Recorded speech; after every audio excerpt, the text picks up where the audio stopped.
niin, ukkapa pitelee tässä semmoisen pienen hillanpoimintaoppitunnin. Ukkahan noukkii, niin kuin tietää, kun ukka on lefti, niin ukka noukkii vasemmalla kädellä marjat.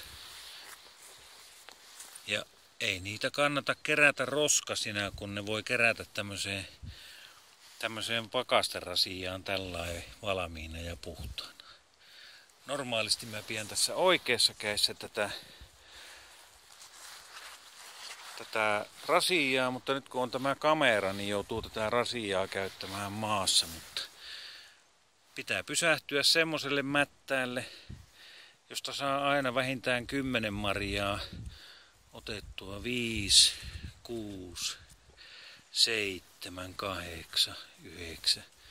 Ja tuolla se on se 10. Se pannaan tuosta vielä samaa hintaa 11.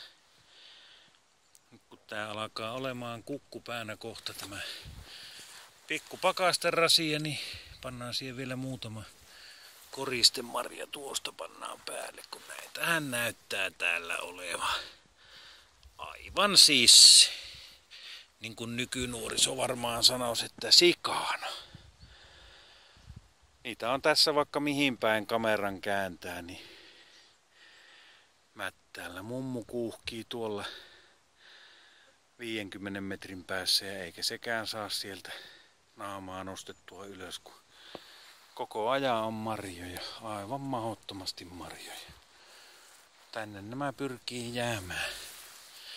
Ei näitä, jos ei näitä taimaalaiset tule hakemaan, niin ei täällä kyllä suomalaisia paljon näy. Nytkin on tässä hehtaarilla 2 suomalaista ja me on nostettu jo aikapäiviä sitten käteemme pystyyn tämänkin suon kanssa, että ei maheta mitään. Oikeasti on niin asianlaita. Nytpä tämä rasia alkaa olemaan kanttavaille valmis ja ukka lähtee käymään tuolla repulla. Otetaanpas kansi täältä ja laitetaan kansi päälle ja siitä se sitten taas lähtee seuraava rasia liikenteeseen. Naps, naps kuuluu vaan ja siinäpä se nyt on sitten valmiina pakkaseen. Hilpat suu.